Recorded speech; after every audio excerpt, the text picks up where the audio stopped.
মানুষের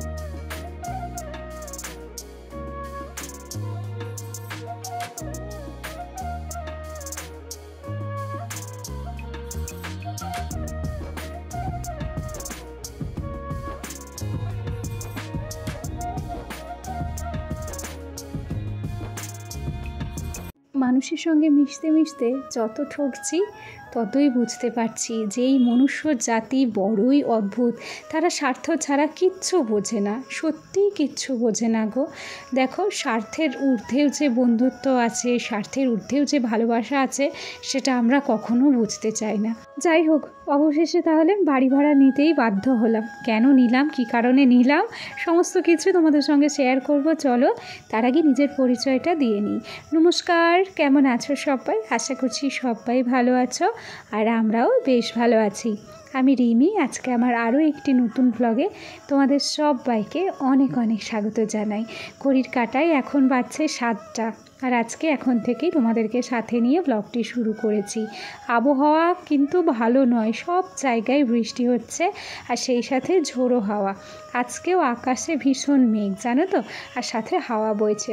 ব্রাশ কলগেটটা হাতে নিয়ে ব্রাশ করলাম, আর এই যে দেখো আমাদের গাছে কত লেবু হয়েছে।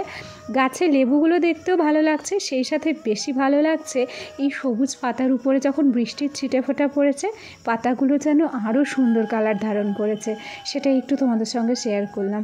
আর জানো তো, আমাদের লেবু গাছে না মৌমাছি বাসা বেঁধেছে, হলুদ মৌমাছি। তবে গাছটাতে তো আর আগুন ধরানো যাচ্ছে না, তাই আমার বাবা কী করছে জানো, একটা পাটকাঠির আগায় না কিছু কাঁঠালের আঠা নিয়েছে। সেই আঠা দিয়ে না টানে, 1, 2, 3, 4টে করে মৌমাছি আসে, তারপর সেগুলোকে মেরে ফেলা হয়। কি করব বলো, বাচ্চা কাচ্চাদের বাড়ি, মৌমাছি তো যদি কাউকে অ্যাটাক করে তাহলে বিধিকিস্তি একটা ব্যাপার হয়ে যাবে। আজকে সকালবেলা 1 হাঁড়ি চা বসিয়েছি, 7 কাপ চা বসিয়েছি আজকে। কেন বলো তো, আমার বর গতকালকে একটা বার্থডে নিমন্ত্রণ ছিল ওনাদের অফিসে, সেখানেই গিয়েছিল। রাতটা অফিসেই কেটেছে অনেকজন মিলে, আর সবাই মিলেই না আমাদের এখানে এসেছে আর কি। তাই সবার জন্য চা বানিয়ে নিয়ে গিয়েছিলাম। আমি ভেবেছিলাম যে ওরা হয়তো আমাদের বাড়িতে আসবে, কেউ আর বাড়িতে আসেনি। সবার জন্য চা আমাকে রাস্তাতেই করে নিয়ে যেতে হয়েছিল। আর রাস্তাতে এক প্রকার চা দেওয়ার আগে আমি কি করেছি বলো তো, ঘর বাড়িটা না খুব তাড়াহুড়ো করে গুছিয়ে নিয়েছি। আমি ভেবেছি হয়তো ওরা বাড়িতেই আসবে, তাই ভীষণ ব্যস্ততার সঙ্গে আমি না ঘর বাড়িটাকে গুছিয়ে নিয়েছি। আমি জানি না যে আমার ক্যামেরা কোয়ালিটি কেমন হয়েছে কিংবা ভিডিও ক্যাপাসিটি কেমন হয়েছে, শুধুমাত্র মাথায় একটাই ঘোরাফেরা করছিল চিন্তা ভাবনা যে কোনো প্রকারে তারা পৌঁছানোর আগে আমার ঘর বাড়িটাকে কিন্তু অবশ্যই পরিষ্কার করা লাগবে। জানো তো, একটা বিষয় আমরা কিন্তু সবাই বুঝি যে সৌন্দর্য বলতে শুধুমাত্র বাহ্যিক সৌন্দর্যকেই বোঝায় না, আভ্যন্তরীণ সৌন্দর্যটাই কিন্তু মানুষের আসল সৌন্দর্য। তবে কিছু কিছু সময় জানো তো, বাহ্যিক সৌন্দর্যটাকেও কিন্তু গুরুত্ব দিতে হয়।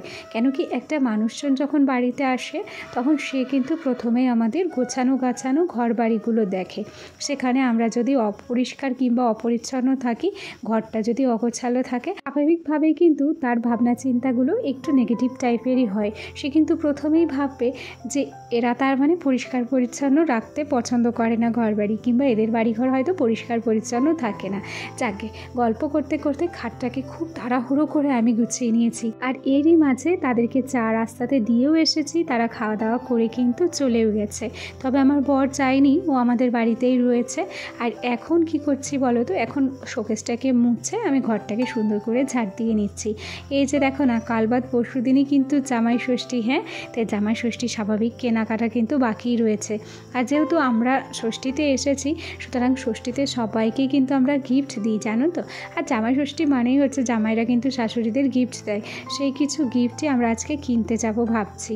তো সে কথা ভাবতে ভাবতে আমরা কিন্তু চলেও এসেছি। আজকে হচ্ছে শুক্রবার, আমাদের এখানে হচ্ছে বিরাট হাট বসে। হাট তো না, হাট যেমন তেমন, তার থেকে দেখে মনে হয় যে মেলা বসেছে। আজকের আবহাওয়াটা কিন্তু খুব খারাপ ছিল, সকাল থেকে হাটে সেরকম লোকজন এসেছিল না। তবে আমরা প্রায় 3টে সাড়ে 3টের দিকে মেলায় এসেছি। ধুরু, মেলা না, হাটে এসেছি। দেখো, ভীষণ ভিড় ছিল, একদম চোখে পড়ার মতো ভিড় ছিল। মনে হচ্ছিল যেন সবাই পুজোর কেনাকাটা করতে এসেছে। আসলে আমরা তো বাঙালি, তাই না? তাই প্রত্যেকটি অনুষ্ঠানের সঙ্গে কেনাকাটা কিন্তু আমাদের অঙ্গাঙ্গিভাবে জড়িত। মানে কেনাকাটা ছাড়া কোনো উৎসবই যেন আমাদের কাছে উৎসব বলে মনে হয় না, তাই না? চলো, গল্প করতে করতে সাথে তোমাদেরকে একটু হাট ঘুরিয়ে দিচ্ছি। এখানে বেড কাভারগুলো দেখো কি দারুণ ছিল, কটনের বেড কাভারও ছিল, আবার মিক্স কাপড়ের কিন্তু বেড কাভার ছিল। বিভিন্ন জিনিসের বিভিন্ন রকম দাম ছিল জানো, সেগুলো একটু তোমাদেরকে ঘুরে দেখিয়ে দিচ্ছি। পুরো হাটটাই তোমাদের একদিন পারলে ঘুরে দেখাতাম, তবে পুরো হাটটা ঘোরানো কিন্তু সম্ভব নয়। কেন কি বলো তো, আমাদের বেতায়ের হাটটা না অনেকটা বড় আর অনেকটা জায়গা জুড়ে। যাই হোক, এই বিছানার চাদরগুলো দেখো, হলি ছাপা বিছানার চাদর। আর এখানে জানো অনেক রকম পর্দা পাওয়া যায়। আমার বরকে বলেছি এখান থেকে আমাকে একজোড়া পর্দা কিনে দিতে। আর সেই সাথে দেখো হাটে জুতোও বসেছে। আমি যখন হাটে ঢুকছিলাম তখন এখানে না আরও সুন্দর সুন্দর জুতো ছিল জানো। মোটামুটি হাটে ছিলাম আমি আধ ঘন্টা মতো। ছেলে এত কান্না করছিল, এত বিরক্ত করছিল, আধ ঘন্টাতে এখান থেকে আমাকে বেরিয়ে যেতে হয়েছে। আর আধ ঘন্টা পর এসে আমি যখন জুতোগুলো দেখতে চাই তখন দেখছি ভালো ভালো জুতোগুলো সমস্ত বিক্রি হয়ে গিয়েছে। এত পরিমাণে জিনিস এখানে বিক্রি হচ্ছে। আর এই যে সেই কাকিনাড়া সিল্কগুলো মনে আছে, এগুলো যখন প্রথম উঠে মানুষ কিন্তু 1500 টাকা দিয়েও কিনেছে। আর সেই তুলনায় এখন এই সিল্ক শাড়িগুলোর দাম শুনলে তো মাথা ঘুরে যাবে। মাত্র 550 টাকা করে চেয়েছে এই কাকিনাড়া সিল্কগুলো। তবে শাড়িগুলো ভারী সুন্দর কালার ছিল জানো। আমার না এখানে প্রত্যেকটা কালার পছন্দ হয়েছিল। যেমন এই ঘিয়ে কালার দিয়ে রানী কালারের কম্বিনেশনটাও যেমন সুন্দর লাগছিল, তেমন এই নিয়ন গ্রিন দিয়ে পিঙ্ক কালারের কম্বিনেশনটাও কিন্তু আমার ভীষণ ভালো লাগছিল। তবে ছেলে এখানে যা কান্নাকাটি করছিল, এক প্রকার বিরক্ত হয়ে আমি চলে এসেছি। আমি জানো এখানে একটা মসলিন শাড়ি নেওয়ার জন্য এসেছিলাম, তবে এবার আমার ইচ্ছেটা কিন্তু অপূর্ণই রয়ে গেল। বাচ্চার জন্য কোনো কিছু শান্তিতে একটু কেনাকাটাও করা যায় না। ফেরার পথে এই যে ভুট্টা নিয়ে বসেছিল একটা ভুট্টা কাকা, এখান থেকেই আমরা ভুট্টা নিয়েছিলাম। আসলে আমার না ভুট্টা খেতে ভীষণ ভালো লাগে, তাই ভুট্টাটা কেনা আর কি ফেরার পথে। আর শোনার জন্য একজোড়া জুতো দেখেছিলাম। এই স্লিপারগুলো ভীষণ ভালো লেগেছিল। আমার মায়ের আগের সপ্তাহে এসেছিলো হাটে, তখন এই স্লিপারগুলো দেখে গিয়েছিল। মাই টাকা দিয়েছে আমার ছেলের জন্য এই স্লিপার কেনার, তাই অনেক খুঁজে খুঁজে শোনার জন্য কিন্তু আমি স্লিপারটা পেয়েছি। যাই হোক, এবার কিন্তু বাড়ি ফেরার পালা। ভিডিওর এ পর্যায়ে এসে আমার আজকের ভিডিওটি তোমাদের কেমন লাগলো কমেন্ট করে জানাতে ভুলো না। আর হ্যাঁ, অবশ্যই আমার চ্যানেলে যদি কেউ নতুন এসে থাকো, আমার পরিবারের নতুন সদস্য হয়ে থাকো, ভিডিওটি যদি তোমাদের ভালো লেগে থাকে তাহলে অবশ্যই করে একটা লাইক করো, কমেন্ট করো। আর তোমরা চাইলে আমার এই ছোট্ট পরিবারের একজন মিষ্টি সদস্য হয়ে আমার পাশে থেকে যেও।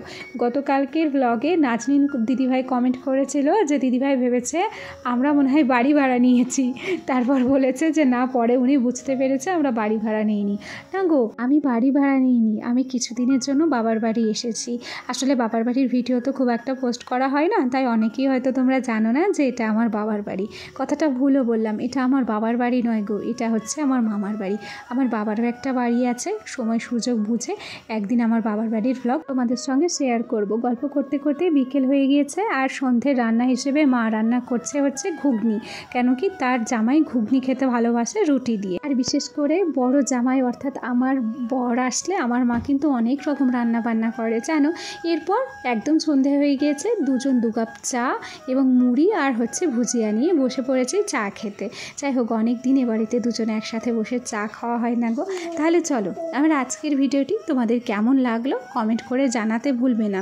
আর ভিডিওটি ভালো লাগলে অবশ্যই করে কিন্তু একটা লাইক করে দেবে। আজকে তাহলে আসি, কাল আবার দেখা হবে। সবাই ভালো থেকো, টাটা সবাইকে।